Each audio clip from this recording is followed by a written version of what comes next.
Nurjahan kitchen থেকে তোমাদের স্বাগতম।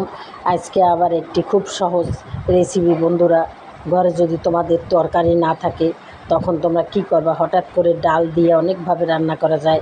2টা কি 3টা কি 4টা ডিম সেদ্ধ করি, তোমরা সুন্দর করে ডালকে মাখা মাখা করে রান্না করে ডিমটাকে ভেজে দিয়ে একটা রেসিপি করে ফেলতে পারো। বন্ধুরা, আমিও আজকে তাই সেটাই করব। ডালটাকে ধুয়ে, মুসুরের ডালটাকে ধুয়ে আগে ভিজিয়ে রেখেছিলাম। ভিজিয়ে রাখলে বন্ধুরা এটা আরও স্বাদ হয়। যাই হোক, ভিজিয়ে ধুয়ে পরিষ্কার করে রেখেছি। এখন একটা কড়াই নিয়েছি, পাতিল নিয়েছি, সেখানে পরিমাণ মতো তেল দিয়েছি, পেঁয়াজ কুচি দিয়েছি, কাঁচামরিচ দিয়েছি। এটাকে একটুখানি আমি বাদামি কালার করে ভেজে নিয়েছি। এখন আমি সামান্য রসুন একটু পেঁয়াজ বাটা দিয়ে দিছি। দিয়ে আবার কতক্ষণ নাড়াচাড়া করে যাতে কাঁচা গন্ধটা না থাকে বন্ধুরা, ততক্ষণ আমি কষিয়ে নেব।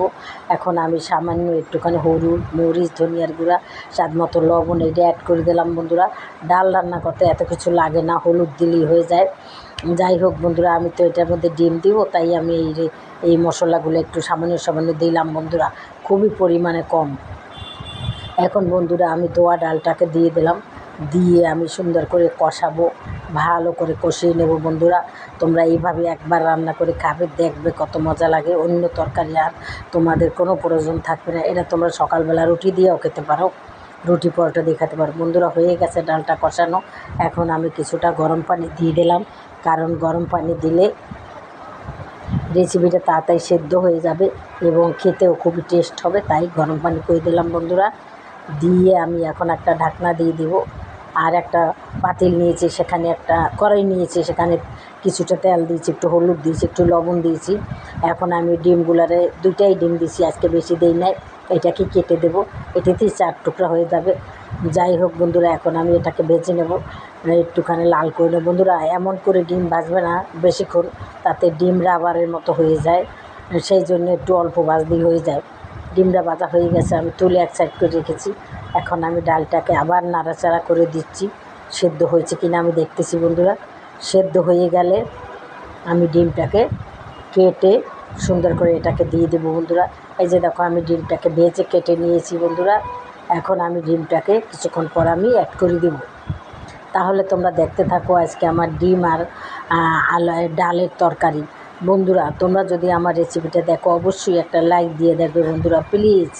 বন্ধুরা, এখন আমি সামান্য একটু চিনি অ্যাড করে দিলাম, যাতে এরা টেস্টটা বাড়ে। বন্ধুরা, এই জন্যে, মিষ্টির জন্যে আমি দেই নাই বন্ধুরা, শুধু একটুখানি টেস্ট বাড়বে সেই জন্য আমি দিয়েছি।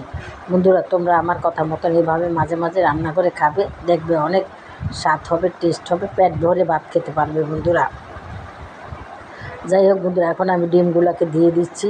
ডিমগুলো দেওয়ার পর বেশিক্ষণ নাড়াচাড়া করা যাবে না, তাহলে ডিমের কুসুমটা বের হয়ে যাবে বন্ধুরা। তাই এখন বন্ধুরা আমি দিয়ে আবার আজকে আমার ধনেপাতা আছে, এটা আমি অ্যাড করে দিব। তাহলে তোমরা দেখতে থাকো। তারপরে বন্ধুরা আমি একটু ভাজা জিরার গুঁড়াও দিব, যাতে টেস্টটা বাড়ে, সেই জন্য ভাজা জিরার গুঁড়াটা দিলে বন্ধুরা স্বাদটা দ্বিগুণ হয়ে যায়। তাই বন্ধুরা, তোমরা যে যেখান থেকে আমার এই রেসিপিটা দেখো না কেন, তোমাদেরকে জানাই অনেক অনেক ধন্যবাদ। দেশ ও দেশের বাইরে যারা আছো তোমাদেরকেও জানাই অনেক অনেক ধন্যবাদ। এত কাজের মাঝেও তোমরা আমাদের ভিডিওগুলো দেখো, সেই জন্যে। বন্ধুরা, তোমরাই পারো আমাদের এগিয়ে নিয়ে যেতে।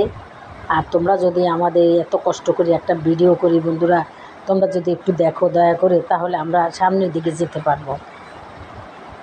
দেখো বন্ধুরা, এখন আমি কিছুটা ধনিয়া পাতা আগেই বলছি সেটা অ্যাড করে দিয়েছিলাম। এখন তাহলে দেখো আমার এই রেসিপির আসল রূপ দেখো, তোমাদের কেমন লাগে। আমার কাছে তো খুবই লোভনীয় লাগতেছে। যদি ভালো লাগে তাহলে তোমরা এভাবে রান্না করবে, মাঝে মাঝে রান্না করে খাবে। আর যদি বেশি ভালো লাগে তাহলে আমাকে একটা লাইক অবশ্যই দেবে, আর আমার চ্যানেলটাকেও সাবস্ক্রাইব করে দেবে এবং শেয়ার করে দেবে, তাহলেই আপনি সামনের দিকে যেতে পারবেন। তাহলে বন্ধুরা, আজকের মতো রাখি। যে যেখানে থাকো ভালো থাকো। আসসালামু আলাইকুম, খোদা হাফেজ।